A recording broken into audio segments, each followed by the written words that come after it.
Ao assunto do qual vamos tratar agora. A Comissão de Constituição e Justiça da Câmara dos Deputados vai analisar a prisão do deputado Chiquinho Brazão. Foi preso ontem sob a acusação de ter mandado matar Marielle Franco e Anderson Gomes. Ele, Chiquinho Brazão, e o ex-chefe da Polícia Civil estão presos em Brasília, suspeitos de serem os mandantes do crime. Confira na reportagem de Marina Demore. Nesta segunda-feira, a primeira turma do Supremo Tribunal Federal confirmou por unanimidade a decisão do ministro Alexandre de Moraes, que levou à prisão de 3 suspeitos de arquitetar e ordenar o assassinato da vereadora Marielle Franco. Como é deputado federal, é a Câmara dos Deputados que vai analisar a prisão de Chiquinho Brazão. A Comissão de Constituição e Justiça vai começar a avaliar o parecer nesta terça-feira. Neste domingo, 6 anos após o crime, a Polícia Federal prendeu, além de Chiquinho Brazão, o conselheiro do Tribunal de Contas da União do Rio, Domingos Brazão, e o ex-chefe da Polícia do Rio, Rivaldo Barbosa. Os 3 estão na Penitenciária Federal de Brasília. O ministro da Justiça e Segurança Pública, Ricardo Lewandowski, afirmou que o motivo da execução de Marielle Franco e Anderson Gomes está relacionado à atuação da milícia na disputa por terras no Rio de Janeiro. Representa, a meu ver, um triunfo expressivo do Estado brasileiro contra a criminalidade organizada, depois de quase 5 anos de investigações infrutíferas pela Polícia Civil do Rio. E alguns integrantes dessa polícia, infelizmente, durante todo esse tempo, lograram obstruir o avanço das investigações.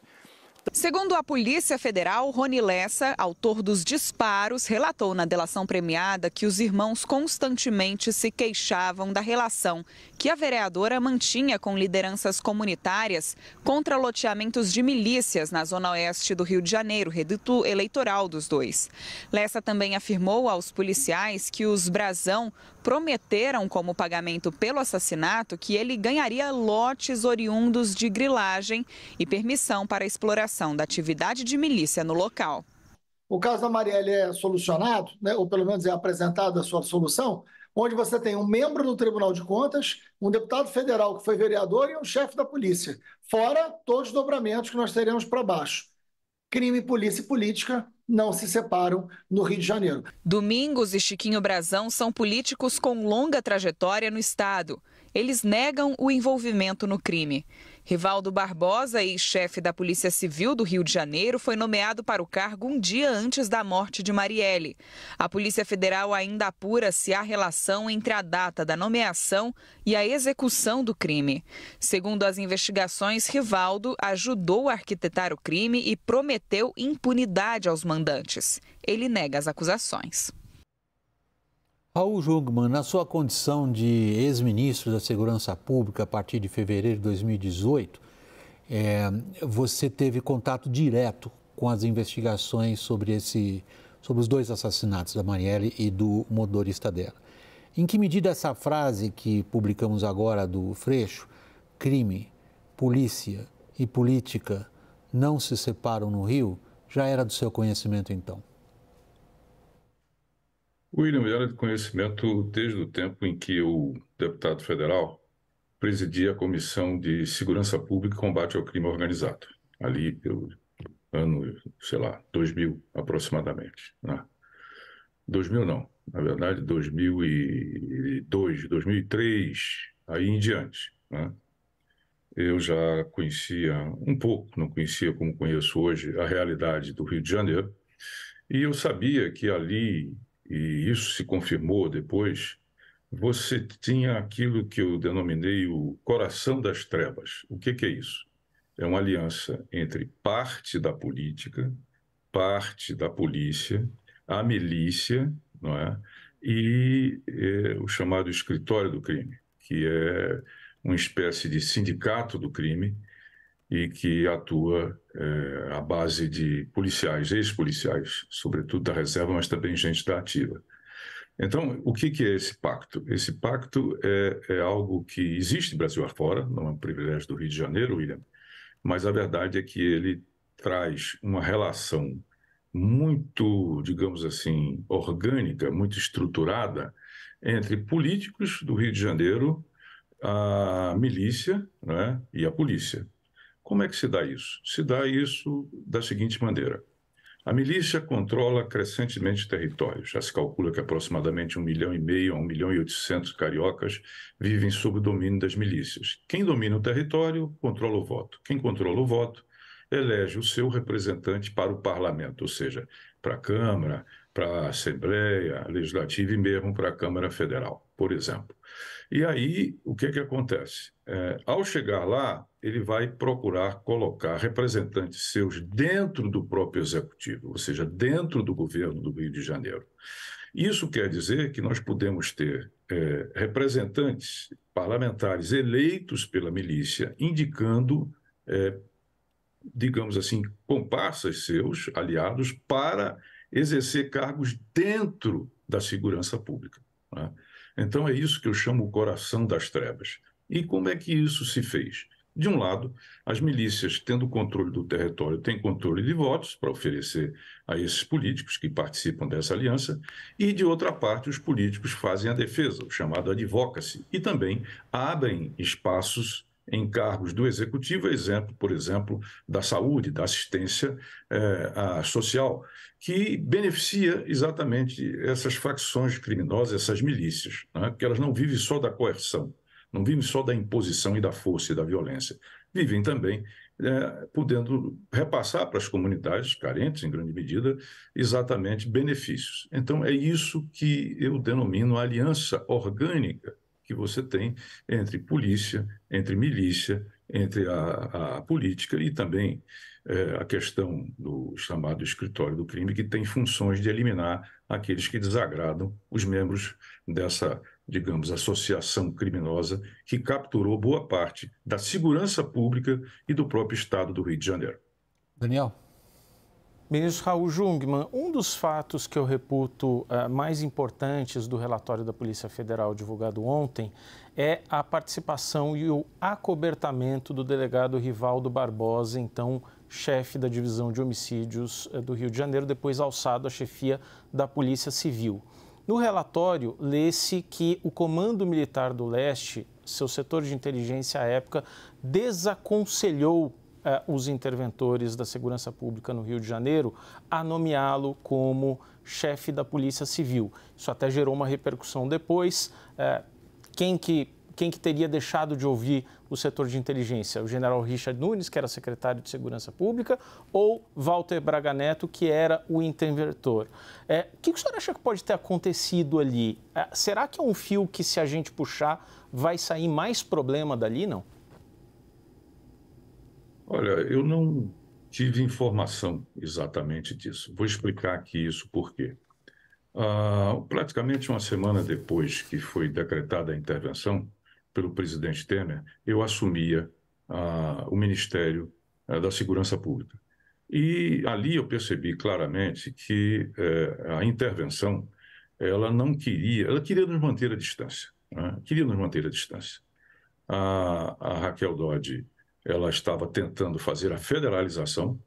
Essa federalização foi resistida pelo Ministério Público do Estado do Rio de Janeiro, pela cúpula e também pela Polícia Civil, e procurou e derrotou ela no Conselho Nacional do Ministério Público e também no STJ. E eu então pedi à Polícia Federal, que estava sob a minha coordenação, que eles colaborassem em tudo e com tudo para a elucidação do crime, que era a investigação feita pela Polícia Civil. Nunca nos deram atenção, nunca retornaram, nunca pediram adicionalmente, com a imensa capacidade que tem a Polícia Federal. E também me chegavam informações, que eu me reunia periodicamente com a Polícia Federal do Rio de Janeiro, a superintendência, de que a investigação andava em círculos, que ela não estava ainda em lugar nenhum, né? Tanto que 6 meses depois, eu sendo cobrado, porque afinal era o primeiro-ministro, né, que tinha assumido na história do país o Ministério da Segurança Pública, tanto dentro como fora, era cobrado exatamente para saber cadê os mandantes, quem são os executores.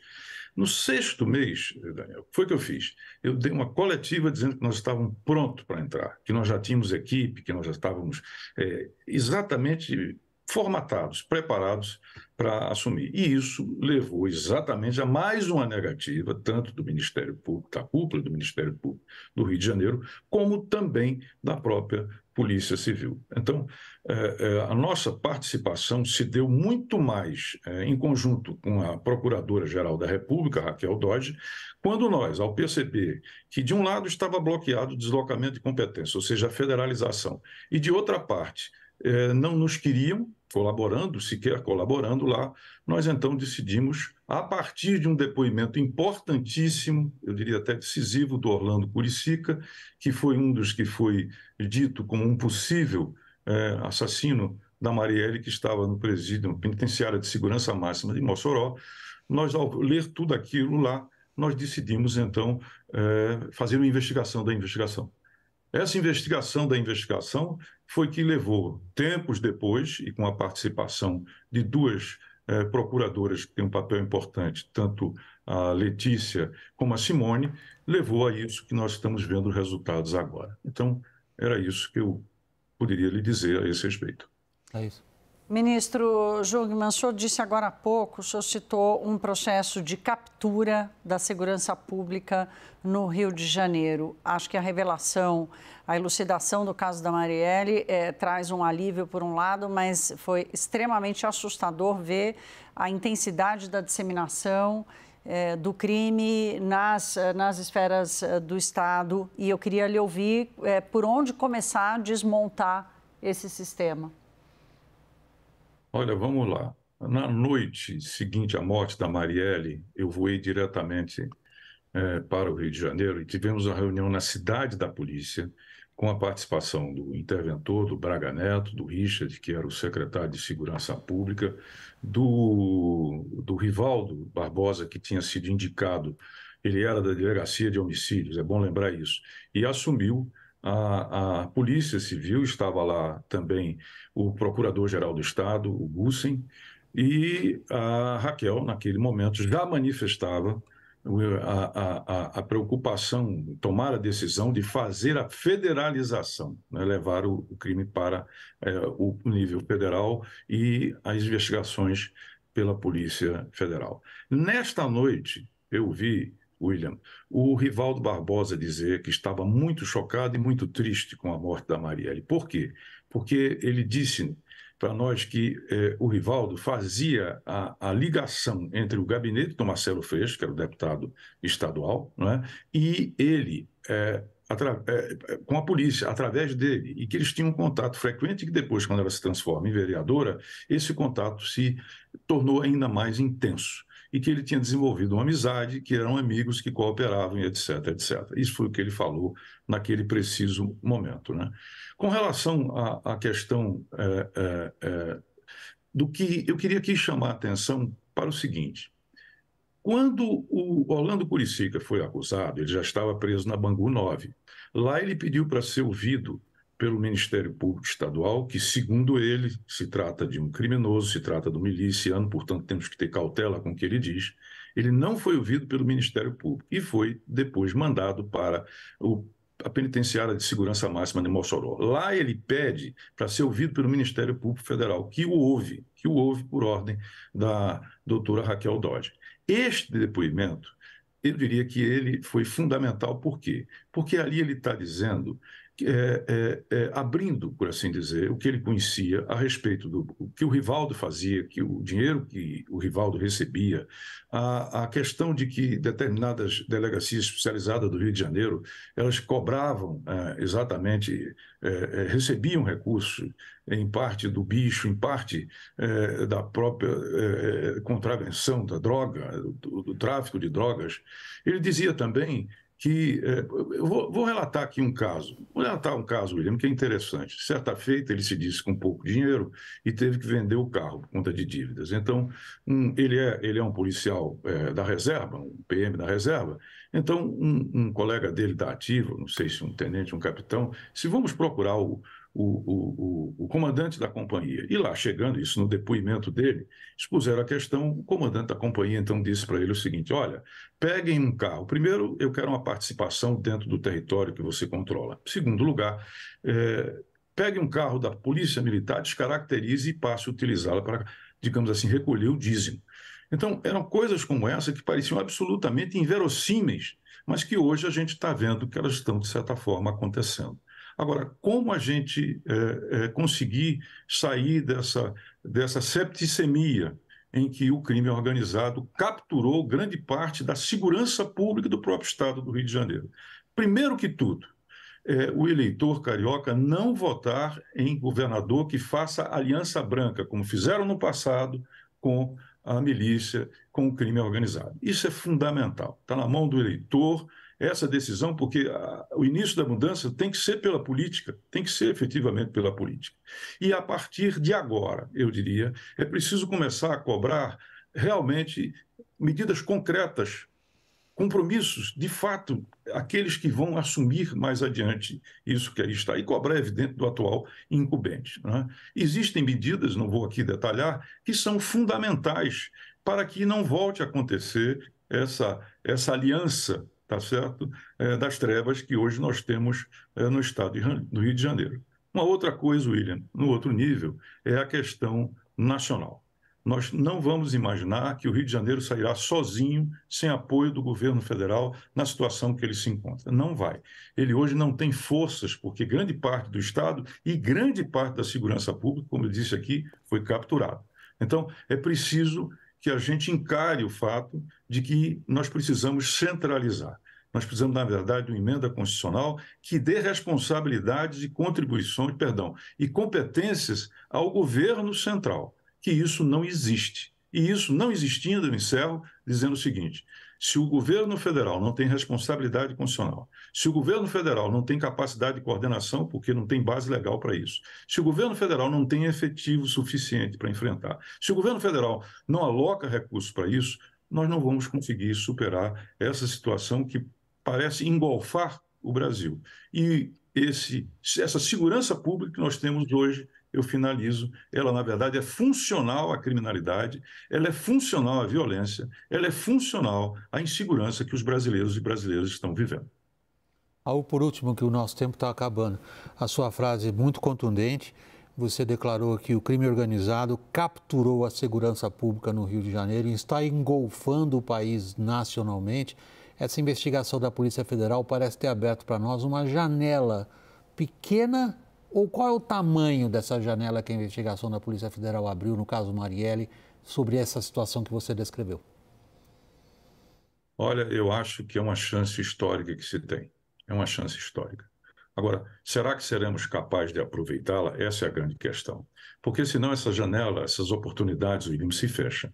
Aqui, quando eu estou dizendo que nós temos um engolfamento, esse processo de septicemia, não imagine que é uma crítica ao governo, a qualquer, nem esse que está, e a qualquer outro. Eu estou querendo dizer que nós precisamos ter, de fato, competências, responsabilidades, recursos. Por exemplo, nós gastamos em 2022 124 bilhões de reais nos 3 níveis com segurança pública.